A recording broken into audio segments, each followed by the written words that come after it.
Sud Radio, les vraies voix qui font bouger la France, Philippe Rossi. Les vraies voix de la politique, 19h27 sur Sud Radio, 0826 300 300, j'ai quelques minutes de retard, il est 19h31 déjà, le temps passe vite. 0826 300 300, c'est le numéro du standard de Sud Radio, voilà, numéro qu'il faut pianoter pour débattre avec nos vraies voix. Nicolas Corato ce soir, fondateur du comité de réflexion Place de la République, auteur du livre Grande plaidoirie et grand procès, l'art de l'éloquence depuis le 15e siècle, c'est aux éditions Iridium. Bonsoir mon cher Nicolas. Bonsoir cher Philippe, bonsoir Frédéric. Bonsoir à vous. Ben oui, Frédéric Sinclair est avec nous, politologue. Bonsoir Frédéric Sinclair, auteur de La droite face à l'islam, c'est aux éditions Salvator. Alors après un conseil de défense ce matin, eh bien Jean Castex et Olivier Véran ont détaillé des nouvelles mesures, annonces que vous avez pu suivre en direct sur Sud Radio il y a quelques minutes. Alors des mesures de vigilance face à la progression du Covid. Les plus de 65 ans tout d'abord qui pourront accéder au rappel vaccinal sans rendez-vous. À l'école, le port du masque est requis dans les cours de récréation et puis le dépistage sera systématique. Dépistage des élèves. S'il y a 3 élèves atteints du Covid, eh bien la classe fermera. 360 000 enfants en France atteints de surpoids ou de pathologies à risque qui pourront donc être vaccinés dès le 15 décembre. Le télétravail, évidemment, qui doit être étendu 2 à 3 jours par semaine selon les entreprises. Et puis alors jusqu'aux fêtes de fin d'année, il l'a dit, le Premier ministre Jean Castex, que ce soit des événements festifs, privés ou publics, eh bien on se protège. Et alors, la vraie surprise, c'est cette annonce en toute fin de conférence de presse, en tout cas pour le Premier ministre Jean Castex, puisqu'en ce moment c'est Olivier Véran qui explique et qui redétaille les mesures. Les discothèques fermeront à partir de vendredi et ce pour 4 semaines. Alors il n'a pas précisé, le Premier ministre, si c'était 4 semaines renouvelables ou pas, mais on l'imagine. Les patrons de discothèques qui sont sonnés et nous aussi on ne s'attendait pas à cette annonce. Christophe Longo est avec nous, bonsoir. Bonsoir. Bonsoir à vous, monsieur Longo. Alors, vous êtes patron de La Joya, voilà, c'est à Aix-en-Provence. J'imagine que vous non plus, vous ne vous y attendez pas. Peut-être que, est-ce que vous avez eu des petites fuites, Christophe Longo, en tant que président de collectif, est-ce qu'on vous a appelé cet après-midi ou pas du tout ? Non, pas du tout. On était quand même très très inquiets et je dois vous avouer que nous sommes extrêmement en colère quand même parce qu'une fois de plus nous sommes les boucs émissaires de cette histoire. Je ne comprends pas pourquoi on vient encore fermer les discothèques alors qu'on a été fermé 16 mois. On a accepté d'avoir des restrictions sur la jauge, on recevait moins de gens. Il faut savoir quand même, on a eu beaucoup de mal à retravailler. En plus, on était les premiers à avoir le pass sanitaire avec nous, on devait contrôler l'identité des gens jusqu'à présent. Donc il faut prouver à quel moment il y a eu des clusters dans les discothèques. Il y en a eu très peu. Parce que nous, on vérifie l'identité des gens. Et le problème qui s'est passé, c'est que quand même, nous, devant nos discothèques, quand les tests étaient gratuits, du moins pour ma part, je faisais entre 100 et 150 tests devant mon établissement. Du jour où ils ont été payants, on n'a plus les faire. Donc ça a été quand même une des causes qui a peut-être relancé le Covid parce qu'on n'a pas pu détecter les gens. On participait à la détection des clients quand même. Je vais donner la parole dans un instant à Nicolas Corato et Frédéric Sinclair. Ce soir, vous trouvez la mesure injuste alors que rien n'est changé pour ce qui est des bars et des restaurants ? Mais extrêmement injuste, je la trouve. Extrêmement injuste. Surtout que nous sommes Comment ils peuvent vérifier un pass sanitaire s'il appartient vraiment à la personne sans la pièce d'identité dans les bars et les restaurants ? Nous, on est obligés de le demander. Donc les gens, il était impossible de tricher dans une discothèque. Que peut-être dans d'autres établissements, comme les bars ou les restaurants, je vous donne mon passe, vous rentrez sans problème. Ouais. Alors, on va faire réagir Nicolas Corato et juste après Frédéric Sinclair. Nicolas Corato, elle est justifiée, cette fermeture des discothèques pour 4 semaines ? Écoutez, moi je ne veux pas croire que le gouvernement ferme les discothèques uniquement pour le plaisir. Pour le plaisir, c'est une décision qui, à mon avis, est difficile à prendre. Et j'entends ce que dit le patron de discothèque que vous avez au téléphone. Tout ça est assez dramatique. On est en train de revivre une situation qu'on n'avait plus du tout envie de revivre. Après, il y a une réalité, et j'entends ce qu'il dit également sur la protection qui est donnée dans les discothèques, où effectivement, c'est peut-être un des derniers endroits où on contrôlait réellement l'effectivité du pass sanitaire. Ceci étant dit, on sait aussi que le pass sanitaire ne protège pas contre la contamination. Il n'est pas fait pour ça, le pass sanitaire. Il a été fait pour nous convaincre de nous vacciner. Il faut dire les choses comme elles. C'est pas un totem d'immunité contre la transmission du virus. Et on sait que dans les discothèques, mais peut-être comme dans d'autres lieux, le virus peut se transmettre plus facilement qu'ailleurs. La question qui se pose, c'est, et là Jean Castex n'a pas, attendu ou anticipé, c'est quelle est l'indemnisation et l'accompagnement qu'on va faire pour ce secteur économique important, où il y a des gens qui travaillent, un secteur qui a déjà été énormément touché, et dont j'espère qu'il sera correctement indemnisé, et indemnisé à l'euro près, finalement, par rapport aux pertes qui seront constatées. Mais un petit point sur la situation, non pas épidémiologiste, moi je ne suis pas épidémiologue, mais on a 67 millions de Français, 50 millions de vaccinés. On a des hôpitaux qui n'ont pas accru leur capacité d'accès et d'accueil en réanimation. Là, vous avez 17 millions de Français non vaccinés. Faites un pourcentage et vous voyez ce que ça peut donner d'éventuels accueils dans les services de réanimation, les services hospitaliers. On est toujours avec ce juge de paix qui est la capacité de notre système hospitalier à tenir. Et je pense que c'est ce qui fait réagir le gouvernement. Est-ce qu'il réagit trop? Est-ce qu'il surréagit? Moi, je suis incapable de le dire aujourd'hui. Mais j'ai envie de dire, s'il ferme les discothèques, au moment où les fêtes de fin d'année commencent, c'est certainement pas pour les sanctionner ou pour les punir de quoi que ce soit. C'est qu'il doit y avoir des raisons. En tout cas, je ne m'imagine pas que ce soit pour autre chose. J'imagine, Christophe Longo, et que ce sera discuté demain et certainement annoncé demain, un accompagnement et évidemment une indemnisation, Christophe Longo. Qu'est-ce que vous demandez, vous, ce soir, Christophe Longo? Ah, vous êtes avec nous? Ah, alors Christophe Longo qu'on va retrouver dans quelques instants. D'un point de vue politique, Frédéric Sinclair, est-ce que c'est pas un coup dur pour Emmanuel Macron, le retour, la progression du Covid, les discothèques qui ferment, les sujets polémiques qui reviennent? Est-ce que ça va pas être compliqué de faire campagne avec cette crise sanitaire qui revient de plein fouet, cette 5e vague, Frédéric Sinclair? Je crois que c'est à l'inverse de ce qu'on pense, la garantie de la réélection d'Emmanuel Macron, cette crise du Covid. Alors, je ne dis pas qu'il l'a souhaité, ni même qu'il l'a instrumentalisé. Attention, je ne suis pas complotiste, mais ce que je dis, c'est qu'en réalité, Emmanuel Macron, sur les sujets régaliens et les sujets économiques et sociaux traditionnels, que ce soit les réformes des retraites, la crise des gilets jaunes, ou l'immigration, la sécurité, etc., a été, de l'avis d'une grande majorité de Français, défaillant. Très largement défaillant. Les Français lui donnent quitus de la gestion de la crise du Covid. Ils ont raté la protection des frontières pour empêcher le virus de rentrer. Ils ont raté la politique des masques. Ils ont raté la politique de dépistage avec les tests, le gel hydroalcoolique. Ils n'ont pas voulu solliciter la médecine civile, la médecine de ville. Ils n'ont pas voulu solliciter les vétérinaires pour les autoriser à faire des tests. Ils n'ont pas voulu que les pharmaciens fabriquent du gel hydroalcoolique. Enfin, je veux dire, ça a été une catastrophe. Et les Français continuent malgré ça de penser que globalement le pass sanitaire est une bonne mesure, est une mesure efficace, continuent de penser qu'on ne se vaccine pas seulement pour soi mais pour les autres, alors que comme l'a précisé Nicolas Corato, on sait aujourd'hui que si ça diminue peut-être, certaines études sont contradictoires, mais si ça diminue peut-être la transmission, en tout cas, la transmission continue entre vaccinés et non vaccinés. Donc ça remet en cause à la fois le principe d'une protection, d'une immunité collective, mais même d'une immunité individuelle, puisque ce vaccin n'empêche pas de contracter le Covid, n'empêche pas de développer une forme de maladie, même si elle est moins grave, et n'empêche pas de transmettre. Donc en réalité, ce vaccin est davantage un modérateur d'intensité, très utile pour toutes les personnes qui font des formes graves. Donc ne minimisons pas l'importance du vaccin, mais l'utilisation politique qui en est faite. Donc malgré ce qui m'apparaît à moi, politologue, comme étant un relatif fiasco de gestion de la crise du Covid, les Français, qui sont manifestement craintifs par rapport à cette épidémie et qui ont été complètement brigadés par la politique du gouvernement, restent favorables à Emmanuel Macron. Donc je continue de penser que cette 5e vague, s'il arrive à modérer le nombre de fermetures, et là ça touche les discothèques, donc globalement une fraction assez faible de la population, je pense que ça peut être profitable. Alors vous êtes d'accord avec cette analyse, Nicolas Corato? Et une autre question, et on finira là-dessus, est-ce que la campagne présidentielle est menacée, les élections présidentielles menacées ou pas? Je partage en partie l'analyse de Frédéric. Le tournant, c'est le 12 juillet. Le 12 juillet, Emmanuel Macron, qui jusque-là avait eu beaucoup de mal avec cette épidémie, avait du mal à chevaucher le tigre, comme il dirait, a fait un pari qu'il a gagné. et un pari que tous avaient prédit comme perdu d'avance.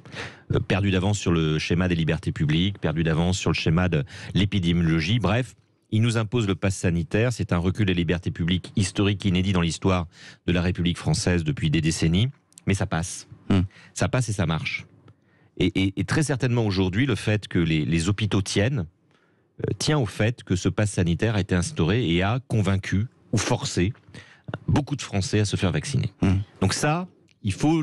Et je pense que la population lui met à son crédit, et il faut le mettre à son crédit. Ça a fonctionné. C'est un truc d'opportuniste, de joueur de poker, de cynique peut-être, mais ça fonctionne. Et en termes de politique publique, ça fonctionne. Ça fonctionne tant et si bien que ça fait des petits un peu partout dans le monde. C'est-à-dire que beaucoup de pays s'y mettent. Donc il faut le reconnaître.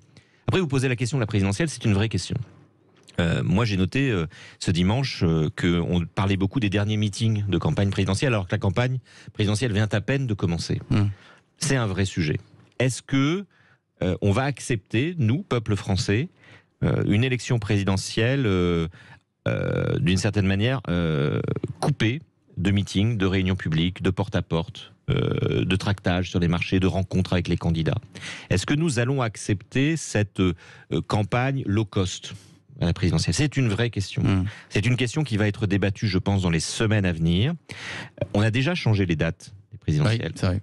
Donc il n'y a pas beaucoup de, il reste pas beaucoup de marge de manœuvre, mais la question va se poser. Vous vous rendez compte, si on peut organiser aucune réunion publique d'ici le mois de mars, ça change radicalement, mais radicalement, la face et la manière de mener campagne à cette présidentielle. Et ça va nécessairement, à mon avis, favoriser les sortants. Et le sortant, c'est-à-dire celui qui n'a pas besoin de faire meeting pour parler à la France. C'est ça. Voilà. Ouais, il suffit de faire un 20h qui dure 27 minutes, c'est ce qui a duré son 20h la dernière fois. De la situation du Covid et de lui dire qu'on va s'en sortir. La principale annonce donc de Jean Castex, évidemment, et cette annonce surprise, c'est la fermeture des discothèques durant 4 semaines à partir de vendredi. Christophe Longo est avec nous, patron de la Joya à Aix-en-Provence. Tiens, une dernière petite question, mon cher Christophe Longo. Qu'est-ce que vous allez faire demain, Christophe ? Pour l'instant, je ne sais pas trop, mais en tout cas, une chose est certaine, j'espère que ça va être que pour 4 semaines, parce qu'on sait quand on ferme, mais on ne sait pas quand on va rouvrir, en réalité. Et surtout, j'espère qu'ils vont être plus réactifs pour les aides, si on en a, parce qu'il ne faut pas perdre de vue que nous avons eu les aides qu'au bout de 8 mois. C'est vrai. C'est vrai, et qu'il y a des discothèques qui sont au bord de la fermeture, il faut le rappeler. Il faut savoir que la plupart des discothèques, on est loin d'avoir refait notre trésorerie. Nos établissements ont du mal à tourner malgré tout après 16 mois de fermeture. Les clients n'ont pas été tous au rendez-vous, vu les circonstances. Donc c'est quand même c'est catastrophique, je pense. Il y a risque d'avoir beaucoup d'établissements qui risquent de fermer. Merci à vous. Merci à vous. Et on pense fort à vous, Christophe Longo, et à tous les patrons de discothèques, patrons de la Joya Aix-en-Provence. Dans un instant sur Sud Radio, retour, on parlait de meeting, retour sur le meeting d'Éric Zemmour. C'était à Villepinte hier, un meeting émaillé d'incidents, journalistes tués, bagarre avec des militants d'SOS Racisme. 62 personnes ont été interpellées, une enquête ouverte. Éric Zemmour pourra-t-il tenir jusqu'au bout? Vous votez sur les réseaux sociaux et puis vous nous appelez évidemment 0826 300 300 pour réagir. Les vraies voix de la politique reviennent très vite avec Frédéric Sinclair et Nicolas Corato. À tout de suite. Sud Radio, les vraies voix qui font bouger la France, Philippe Rossi. Retour des vraies voix de la politique sur Sud Radio ce lundi soir. C'est avec Nicolas Corato, fondateur du comité de réflexion Place de la République. C'est avec le politologue Frédéric Sinclair. 15 000 personnes réunies à Villepinte hier pour le premier meeting du candidat Zemmour. Alors, un meeting émaillé d'incidents, des incidents en série. Le premier avant la prise de parole d'Éric Zemmour. Une équipe de journalistes de l'émission Quotidien qui a été prise à partie. D'abord par un groupe de jeunes et très vite par une foule de plus en plus dense. Écoutez.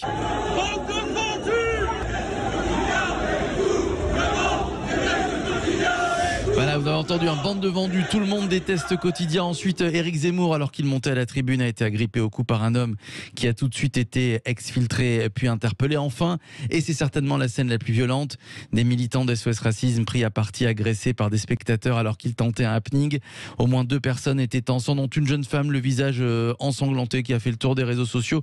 Écoutez une partie de son témoignage recueilli par notre confrère, le journaliste indépendant Clément Lano. On est venu pour faire une action pacifique, on est des antiracistes convaincus, on est juste venu pour dire que tout le monde n'était pas d'accord et qu'on voulait s'y opposer de façon pacifique. On a des t-shirts que je viens de retirer pour éviter de me faire à nouveau casser la gueule. Je pensais qu'on était en démocratie, qu'on pouvait donc dire ce qu'on avait à dire et qu'on n'aurait pas de conséquences physiques. Je pensais qu'on était en démocratie et qu'il n'y avait pas de risque. Elle est terrible, cette phrase, Nicolas Corato. Oui, c'est très triste. Oui. Tout est très triste dans ce que vous nous avez dit et passé comme extrait. L'agression dont est victime Éric Zemmour, les huées sur les journalistes et les coups de poing sur les militants de SOS Racisme, et notamment les coups de poing de ce grand gaillard sur cette jeune femme qu'on voit de manière... alors que Éric Zemmour était en train d'expliquer qu'il n'était pas l'ennemi des femmes. Moi, je pense qu'à ce stade, il faudrait qu'Éric Zemmour prenne ses responsabilités de candidat et de futur homme d'État, puisque c'est comme ça qu'il se présente, et condamne le recours à la violence, d'où qu'il vienne. Je pense qu'il est temps que lui, et d'autres d'ailleurs, appellent au calme, appellent à la sérénité du débat démocratique et condamnent tout acte de violence. Tout acte de violence est illégitime. Les antifas, comme les militants de Génération Identitaire ou des Zouaves de Paris, qui ont, manifestement d'après des journalistes, remplacé le service d'ordre au sein du meeting d'Éric Zemmour. Des entarteurs, des fémènes, des enfarineurs, il y en a eu dans tous les meetings ces dernières années.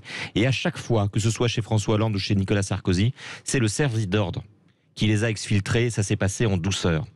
Cette fois-ci, ces gens qui sont venus faire de l'activisme, et on peut en discuter, mais qui ont le droit de venir faire de l'activisme, en tout cas sans risquer leur vie ni leur intégrité physique, ont été bastonnés par le public d'Éric Zemmour ou par une partie du public d'Éric Zemmour.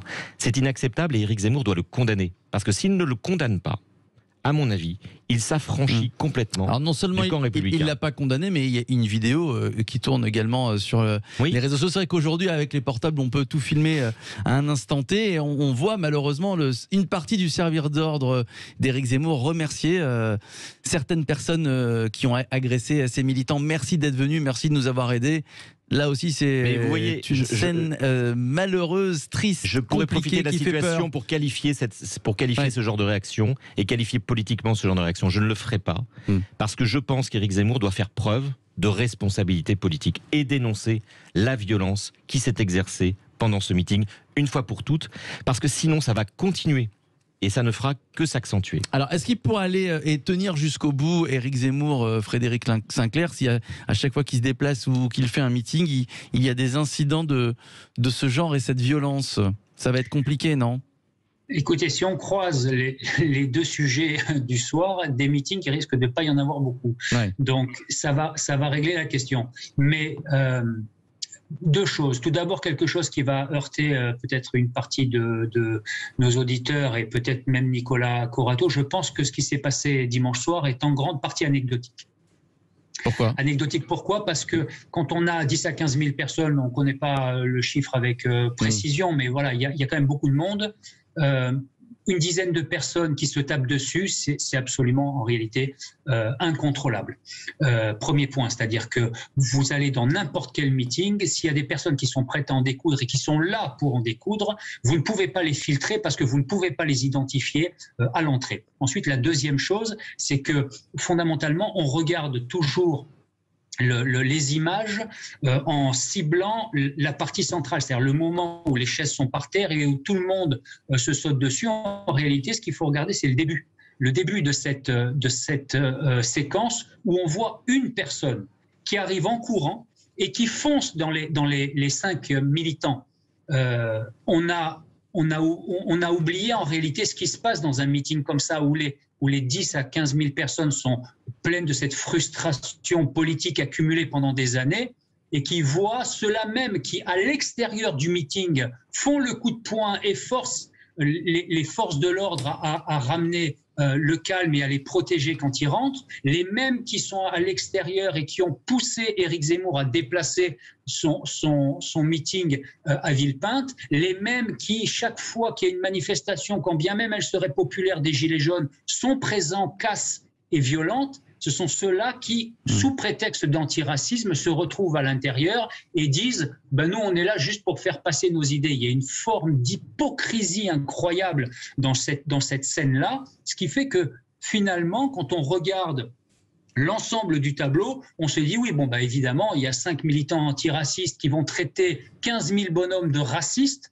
forcément, ça ne se passe pas bien. Et je trouve que les 15 000 ont réagi plutôt bien, parce que quand on regarde les images, une grande majorité de gens essayent de calmer les choses. On focalise sur les 5-6 qui sont là et qui tapent, mais en réalité, ceux qui sont autour ne tapent pas. Pourquoi ? Parce que si réellement il y a simplement 100 personnes, 100, voilà, qui s'en prennent à 5, eh ben, ils les lynchent et ils les tuent.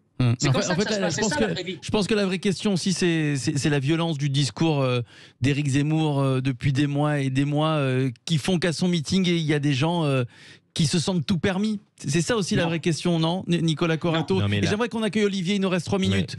Olivier est avec nous, 0826 300 300. Oui, Nicolas. La fin ne justifie pas les moyens. Oui. La fin ne justifie pas les moyens et c'est la responsabilité d'un futur chef d'État ou d'un homme d'État de le dénoncer, y compris quand ça touche ses propres militants. Olivier est avec nous, 0826 300 300. Bonsoir Olivier. Bonsoir. Alors, bonsoir. Vous nous appelez d'où Olivier? Région parisienne. Très bien. Je suis assez d'accord avec tout ce qui a été dit, avec la même émotion pour le dernier intervenant et celui d'avant. Mais la violence, pour la toute dernière phrase qui a été dite sur la violence de ce que dit Éric Zemmour, Éric Zemmour n'existerait pas s'il n'y avait pas eu une chape de plomb mise par tous les autres médias que Sud Radio, BFM et CNews pour systématiquement faire ce que Hubert Véry appelle du droit de l'hommisme et de toujours faire un angélisme de tout. Il y a des vrais problèmes qu'il faut traiter. Si vous les traitez pas, ça devient une cocotte minute et après ça explose. Tout ce qui a été dit là, à mon avis, est totalement vrai. Je suis pas totalement en raccord avec tout ce que dit Éric Zemmour. Par contre, il y a une chose avec laquelle je suis d'accord avec lui. Il a essayé de donner quelques idées qui n'étaient pas fausses en disant quelqu'un va les reprendre et personne ne les a repris. Quelles idées par exemple?